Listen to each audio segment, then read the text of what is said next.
Hey everyone, the video you're about to watch was a live stream in the Running Secrets Facebook group on February 4th, 2021. Be sure to subscribe, hit thumbs up button down below, and enjoy the video. So warm-up guidelines. So these are a few important things to remember when warming up. So number one, find the sweet spot. So between the muscles becoming sufficiently warm, but not physically taxing on the individual. So I've shown up to races where I've seen guys, not to name any names, but they're just hammering it and to warm up. They're going as hard as they can. They're sprinting as hard as they can. They are, they look like they're racing already. Yeah, that may be great, I guess, if it helps you feel better, but physiologically, that's just hurting you. So find that sweet spot between overdoing it and underdoing it. Number two, warm up should be 15 minutes and at an intensity of approximately 65% of one's VO2 max. So the important thing to remember is keep it easy, but make sure your heart rate is increasing.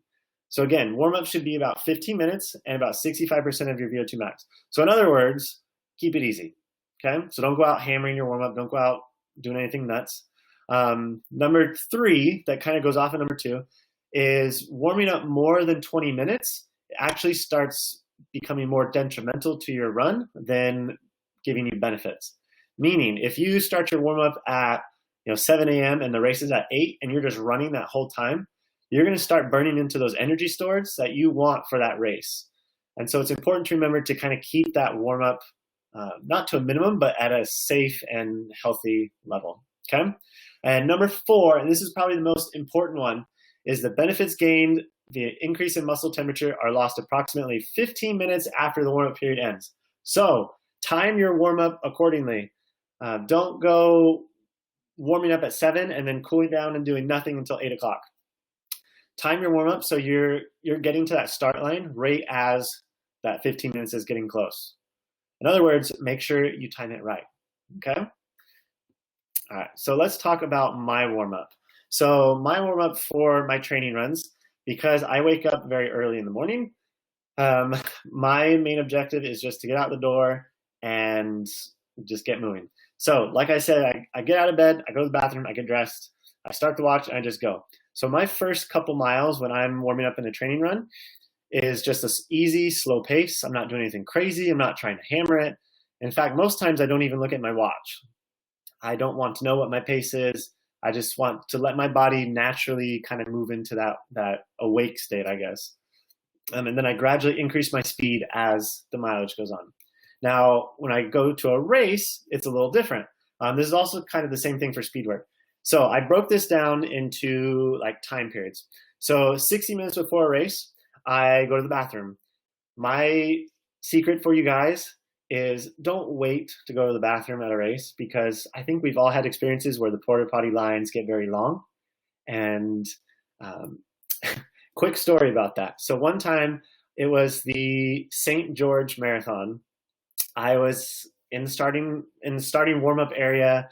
I was getting everything ready. I'd already gone to the bathroom a couple times, and about 15 minutes before the race, I realized that I needed to go to the bathroom again. And this may be too much information, but I had to go to the bathroom again. And I looked at all the lines for the porta potty, and every single one had people. Like there was probably 20 people in every single line. And I thought, well, shoot, what are we going to do now?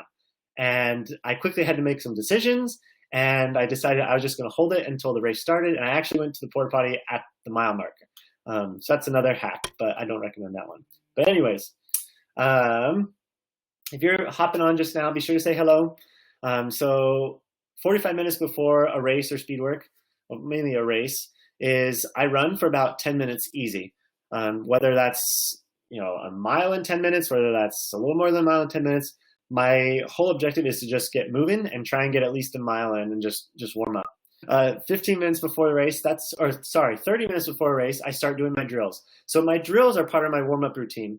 So in the comments in one of the posts earlier today, Alan, I think it was talking about how he warms up and how his dynamic warm-up is what he does. And he doesn't really do static stretching at all, which is totally fine.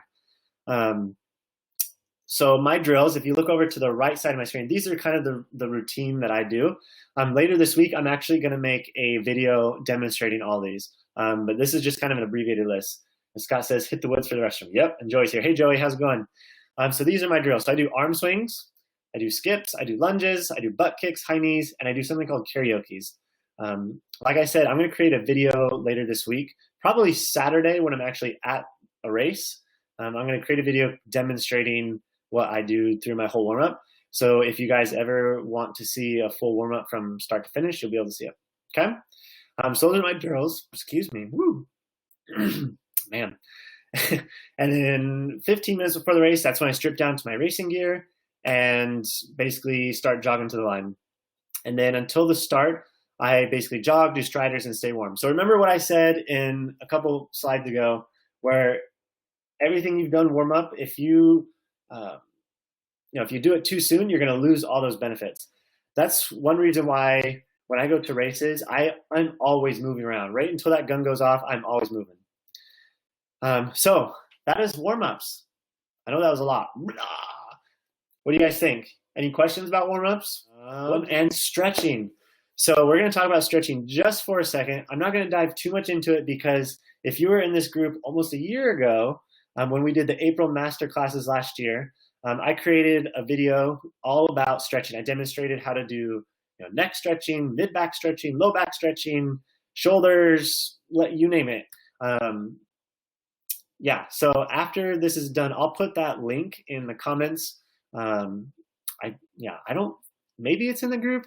I remember that file was very big, so I don't remember if it actually got put in the Running Secrets group. But there's a YouTube link. I'll post it in the comments. Go check it out.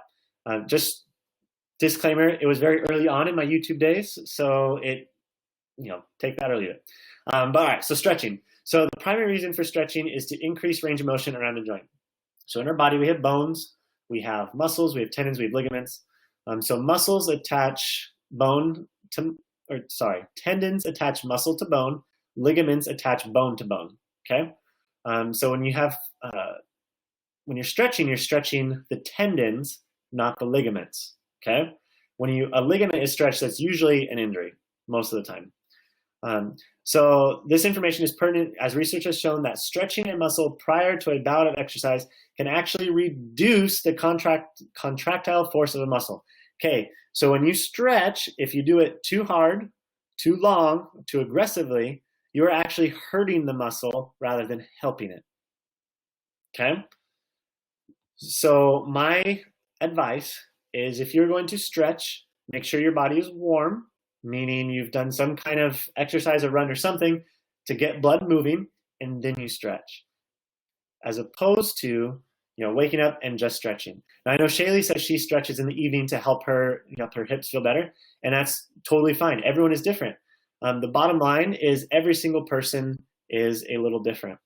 So what may work for one person may not work for someone else. So is stretching really good or is it bad? Well, the research goes both ways. The jury's still out on that one. Like I said, stretching is largely dependent on the runner. When I was in high school, I used to stretch all the time, all the time. And then as I got older, stretching just kind of went by the wayside. And I haven't really had any more injuries. I haven't felt more sore than when I was stretching. So for me, not you guys, for me, stretching is mainly a mental thing, not so much of a physiological thing. For other people, it may be more of a physiological thing instead of a mental thing. So if it helps you, then great. If it doesn't help you, that's totally fine. If you don't stretch, that's okay too. Okay? I think that's it. Yep, that's it. You can also see here's a screenshot of that video. I'll post the link to that in a second.